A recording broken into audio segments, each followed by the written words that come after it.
It's the Sunday Chronicle on Stacks 92.1. It's the Sunday Chronicle. We gon' give the news and keep you up to date. From crimes to the politics, you gon' know what's up around your way. We give 2 thumbs up to everyone out here doing their thing. We gon' show mad love to all the ones working hard in communities. It's the Sunday Chronicle.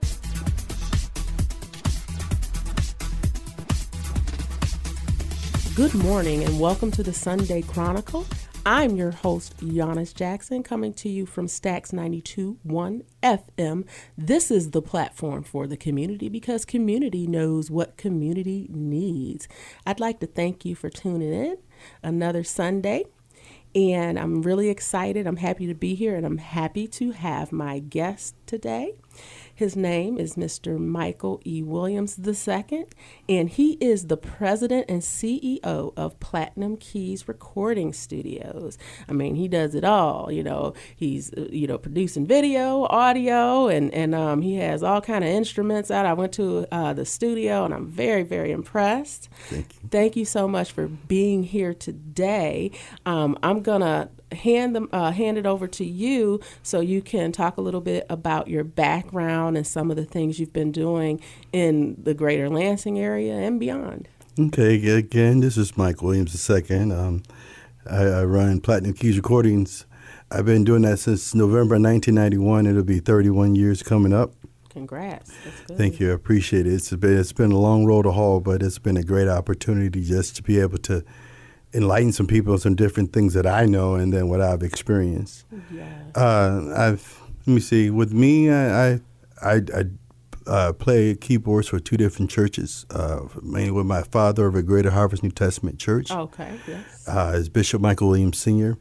He the one gave me my name, so I'm going to honor him in that way. That's awesome. As well as I also administer music at Righteous Living Ministries with Pastor Richard Rosenthal. Oh, okay. I didn't know you were there too. That's wonderful. Yeah. That's a wonderful ministry as well. I really like Pastor Rosenthal and his wife. They are some really good people. So. Yeah, they're family to me. Once I met them, we became family. It's like whenever I interact with someone and we just connect, once we become family, it's like blood. It's like some people say about being family and everything, it's got to be blood, but I say all family is not blood. Yeah, I've experienced that myself, and that's really great that you've made those types of ties and connections within the community, and that you're doing some of the things you're doing. And when I think about your operation, it's really elaborate. The studios, the equipment, I mean, just like A1 top of the line microphones, and I said, wow, he really is into his craft. Yes. So what got you started in this love for music? Tell me about that. Actually, love for music started when I was 5. Actually, my mother and father took me over to Marshall Music to teach, to get me piano lessons. Oh, so that's Actually, where you started. Yeah, it's been a long time. When we were on Mount Hope, so that just shows you how long that's been. But then the Marshall Music started me on the organ, so I really didn't have a liking for that. Oh, okay. So, and then I was like, okay, whatever, and then I started to play different instruments and everything else. But as I got older, I had started rapping. When rap started becoming more popular and everything else. So you're a rapper? Oh, yeah. Do you freestyle? I ain't doing it today. Okay. Oh, man. See, I wanted you to do a freestyle. See, if I do it, that's going to cost you. Oh, okay. All right. Okay. So what's your rapper name? They call me Deuce. Deuce. Because okay. actually I'm the second, but actually I dropped the E if I was not normally spelled D-E-U-C-E, but I spell it D-U-C-E, delivering a unique cultural experience. Very nice. Okay, that's nice. Yeah, okay. I've been that way for forever. I mean, if you see, it's like some of my PKR shirts, it says Deuce all on it. I've never changed. Actually, my uncle calls me Deuce now too. So I mean, that's not a bad name though.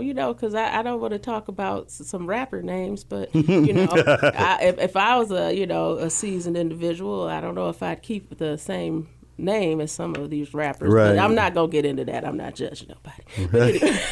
It is what it is. It is what it is, right? Right. So tell me, okay, so you said you started at 5, Marshall Music, and then when did you say to yourself, like, you know what, this is I got something special here. God bless me with this. You know, when I was 14, actually, I started doing a gospel rap, actually. It was over at a church called Doors of Healing. Okay. And at the time, I was very shy and everything else, and they had opportunity for the youth to come out and everything else and express themselves, whatever gift it was, like a little kids talent show type thing. Mm-hmm. And they never really had heard like holy hip hop, that's what they call it back then, or gospel rap. And I had a couple of people I was working with in there. As a matter of fact, they took me over to a studio with Roland Sunkins. He was a guy that plays the violin and everything. Yes, I've heard of him. Oh, he's very excellent. He was at the Wharton Center, right? Yes. Yes. Awesome. They took me there. I was like 14. Took me over there, and you play strings as well? I play keys. You play just the keys? I play keys. I can play keys. I play brass. I can play pretty much anything, but then I'm not as good as some people. I teach people, and then they learn and get way better than me. Well, I asked because I saw that beautiful white cello. Oh, the cello? Yeah. That was a gift actually from a company, Music Manor, because I do a lot of business with them. Really? That's nice. And that was something I wanted it, and I was like, I just want that. And they say, well, you don't play. I said, no, I don't play. I just want it for the studio. Oh, it's nice. I mean, when I saw that, I was like, wow, because since I'm a cellist, you know. Oh, you are? I didn't know I that. am. Yeah, I played in Lansing School District. So I started on violin in I think it was first grade. So I went all the way through, switched to cello, and I had a real love for music. So that's why I always talk about the cello. See, that's a centerpiece. I do a lot of things to attract attention and then try to spark some kind of curiosity. Yeah, I mean, it did get the wheels a turning, and what you saying, martial music, that's actually like where I got my first instrument. Oh, wow. My parents bought me my first instrument when I went away to college. I needed my own at Eastern Michigan, so I played with them, but I had to have my own because I always used a school instrument. Okay.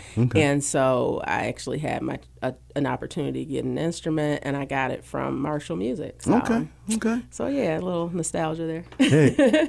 Yeah, and then, but as far as going back with the other, I mean, I was about 14 and started doing the gospel rap and everything else, and next thing you know, everybody erupted in applause, and I didn't do it for the applause. Okay. There's a message behind what I was doing.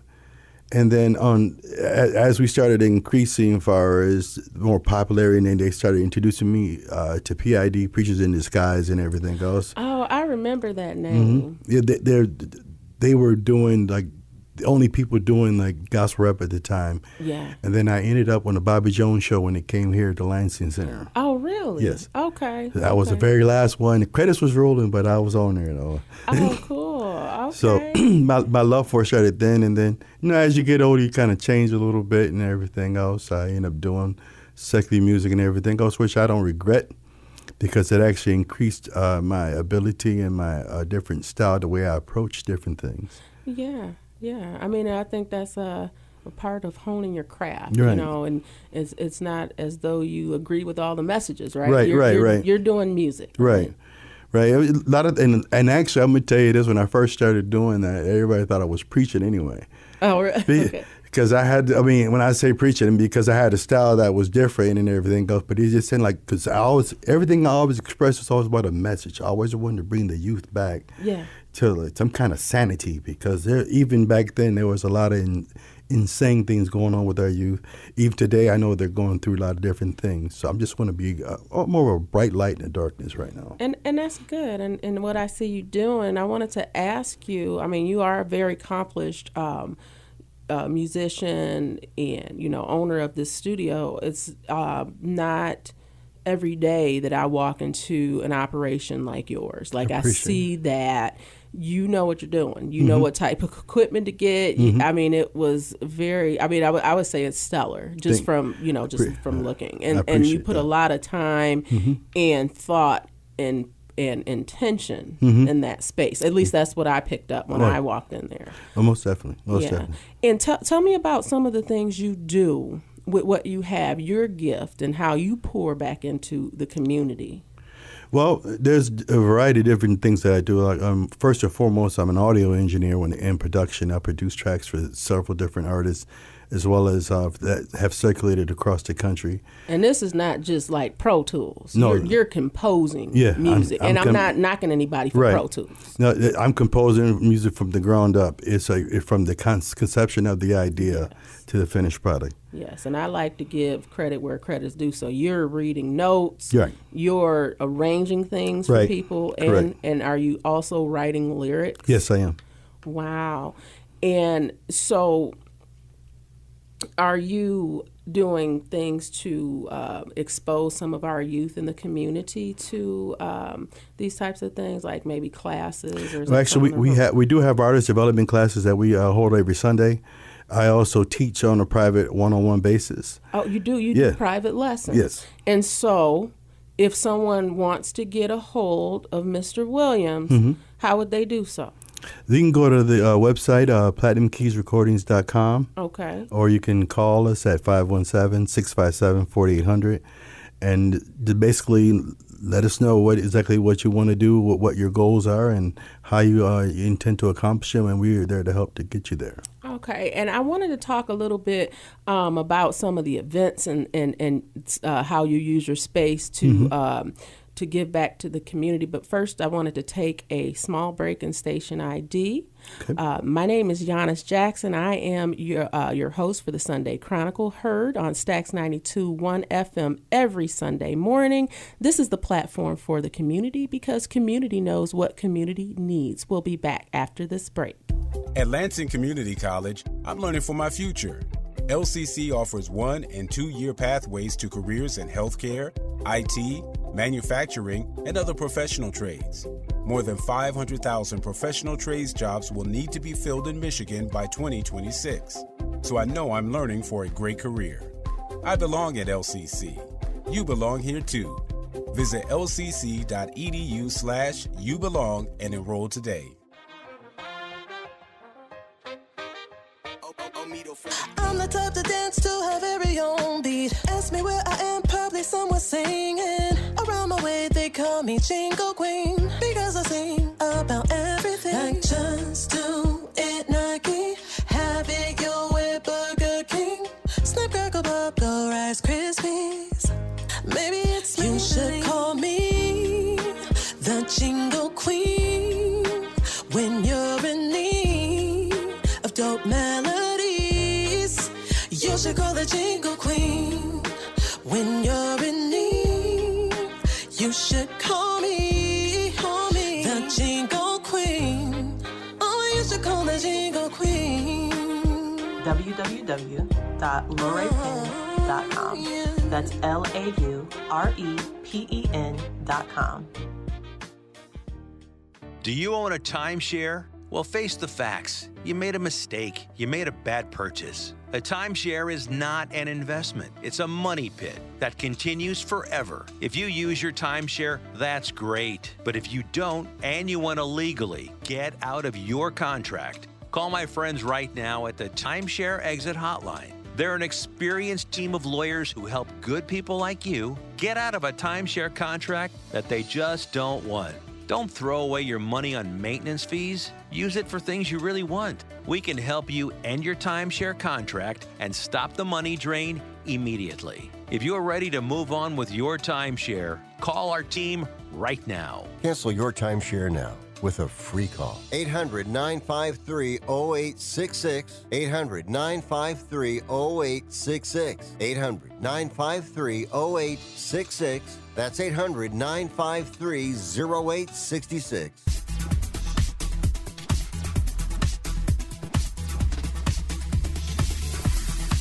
Welcome back to the Sunday Chronicle. I'm your host, Giannis Jackson, coming to you from Stax 92.1 FM. This is the platform for the community because community knows what community needs. Today I'm talking with Mr. Michael E. Williams II. He is the president and CEO of Platinum Keys Recording Studio, and we're just chit-chatting about his mission, his life's purpose, his backgrounds, etc., etc. And I want to ask you a question, Michael. the previous show, the show that I just did, and it was entitled "Black Men Breaking Barriers." Okay. And I kind of want to ask you one of the questions I asked the men that came in and talked to me about their personal endeavors. We were talking about just being born in America, as a black man, Right.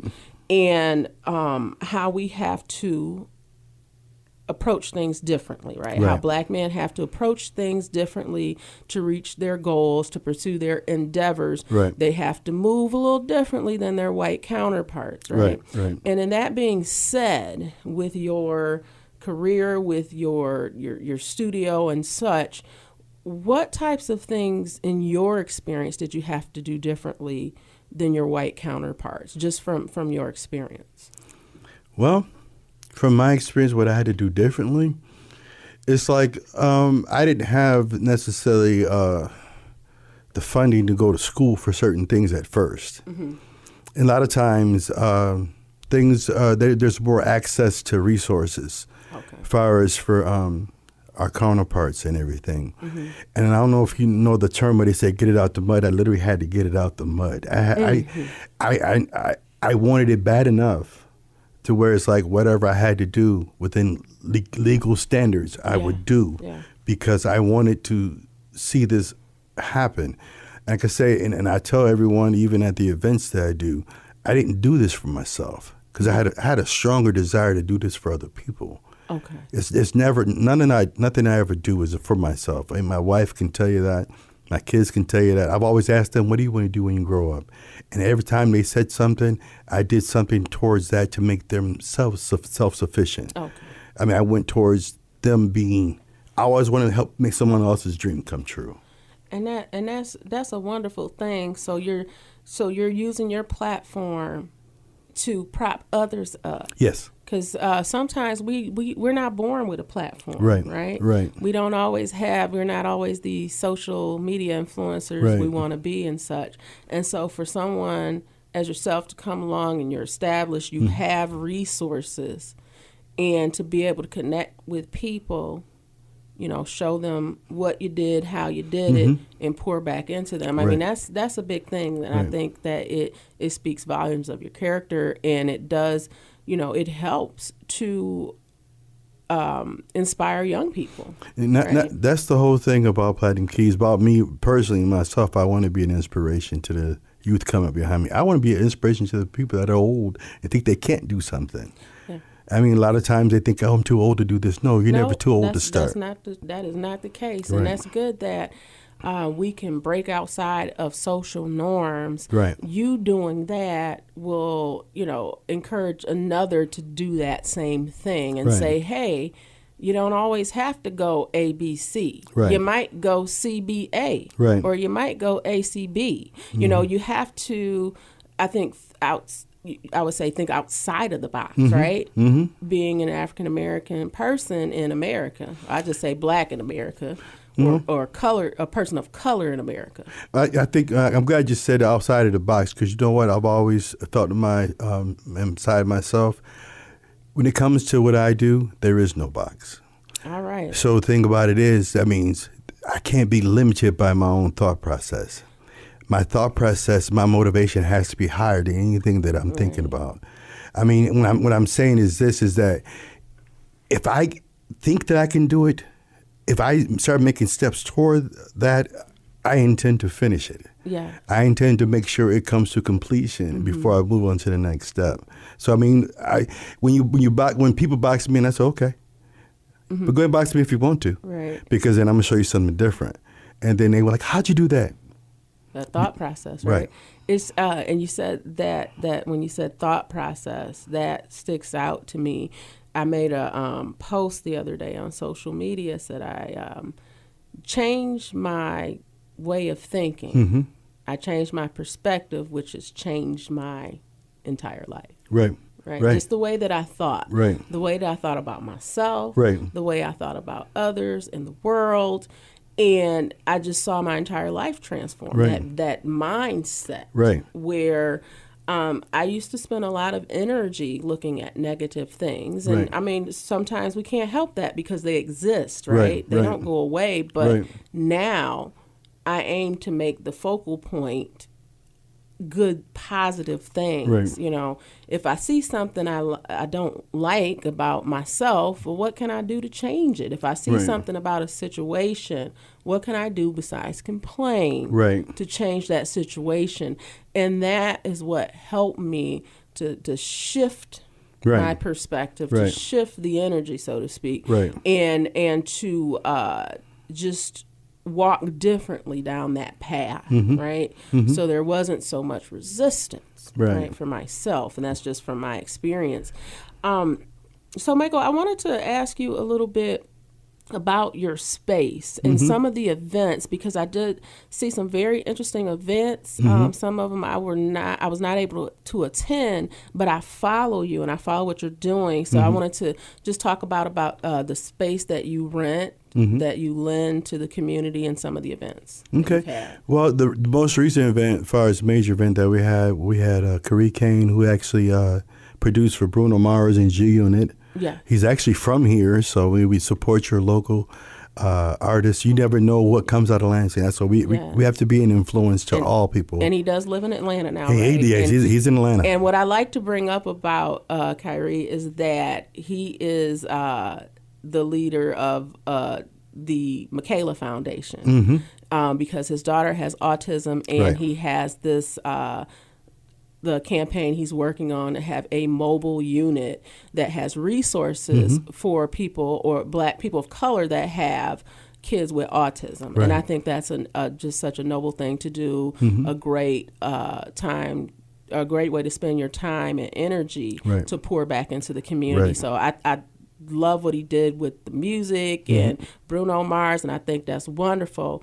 But I always go to that Michaela project, Right, because that's right. so inspiring Right. for me, and to see how that's progressing. And I believe he said he was going to do some brick and mortars Yeah. in addition Yeah. to that bus, that mobile unit, right? There's different things that he has in the works he has planned, and I'm trying to stay close enough to him. I've known him for over 20 years. Oh wow! Okay, And, so you work with him some? Yeah. Besides, Actually, he showed me some things, and actually he gave me some ideas for when I was doing my other tracks and everything else, did little changes and stuff. Because actually his father, Dr. King, who ran Shabazz, yes. they invited me over for dinner. I want you to meet my son. Because first he said, I want you to meet my son. Yeah, Khary Kane. I was like, oh, who's that? And so his name was Needle. I said, who is that? But then I met him, and then I did research on him. But he's very personable. He's very down to earth. Oh yes. Indeed. And I really enjoy his spirit. I mean, and he's the kind of, even when he came in, he just wanted to pour as much information as he could out to the people. Yeah. And we had a packed house over there. He and Curtis Daniels from Patchwork, so he was also here too. Yeah. And they were just pouring information into the people, and we're just providing things especially for our youth, to let you know you can do this. And that's business. what so it was an audience, and he's giving tips on the music industry. Give tips on and they had different sponsors. Now, how was Moneyball was involved, right? Was it Moneyball? They did a different event. Moneyball was there, and actually they did some vendoring on. Wait, what was that? That was a different. They were there. Or Desmond, I've known Desmond for a while too, but he was there in support. Okay. And his brother Ron was there in support as well.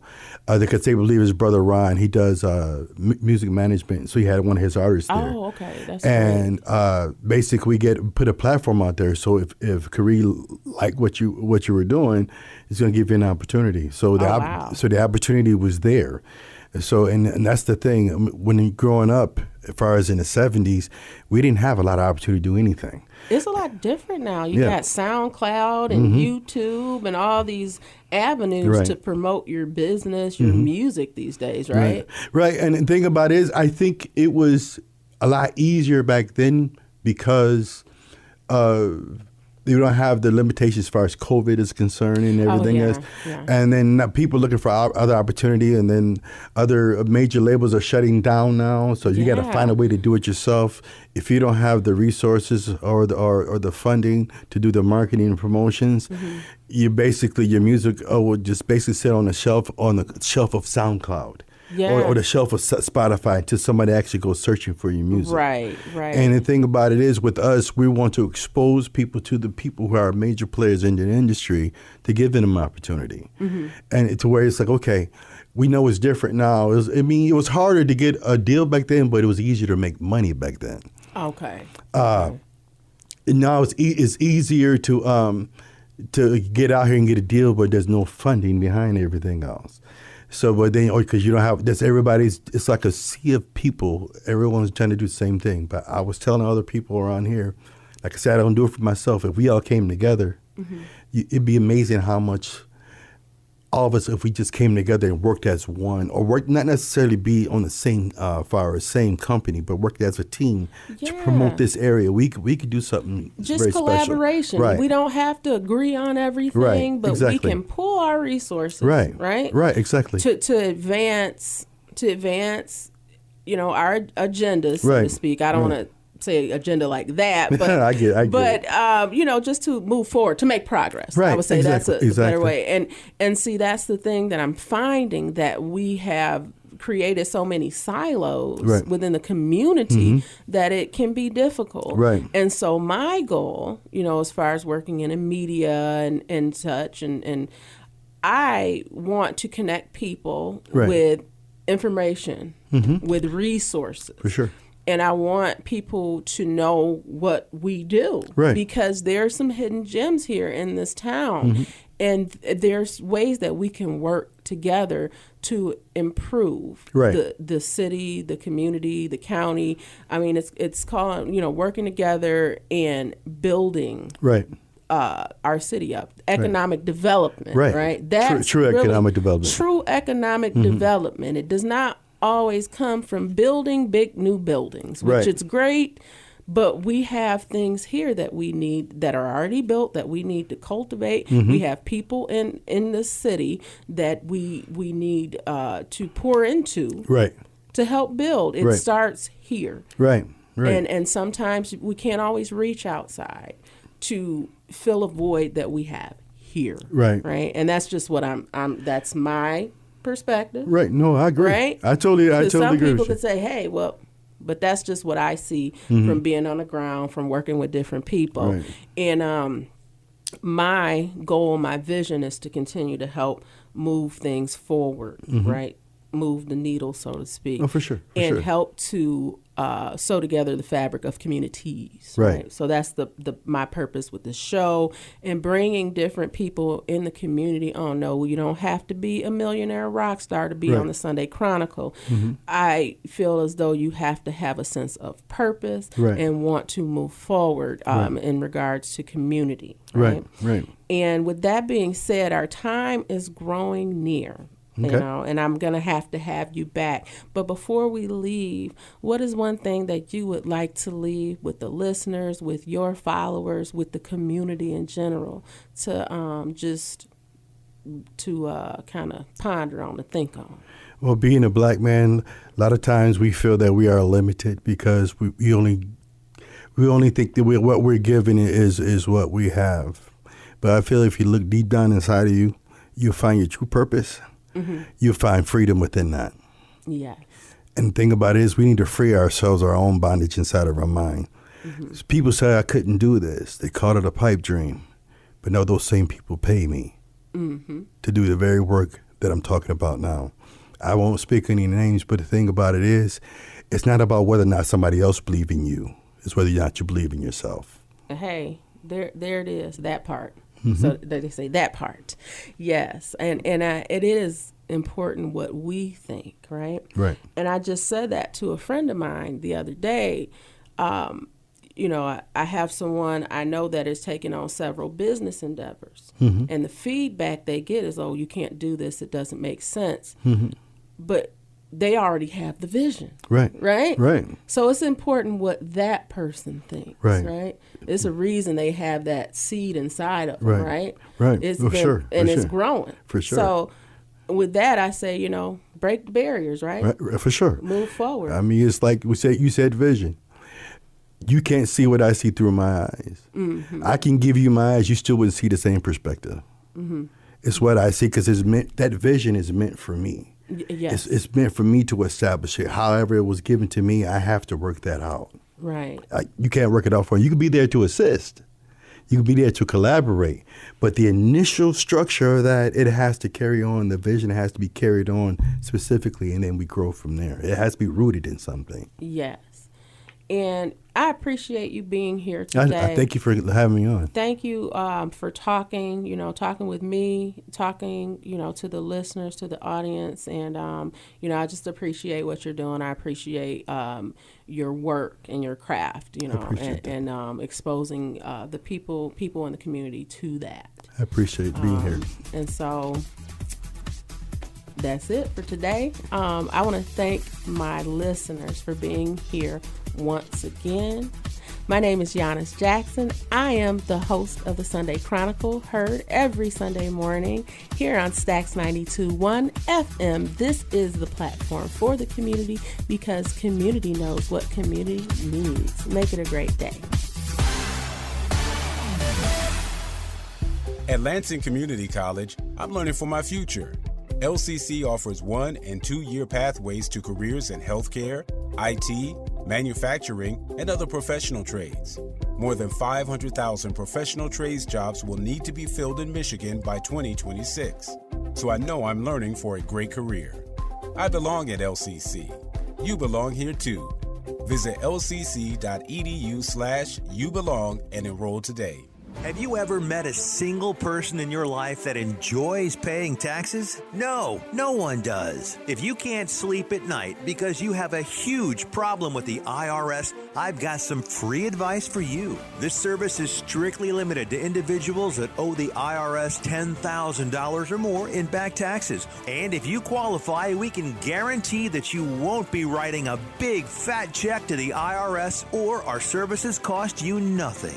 The first 100 people that call today will get a free tax consultation worth $500. Stop worrying about your IRS problem. We can help you, we promise. Call the tax doctor right now. I mean right now to learn more. 800-668-2493.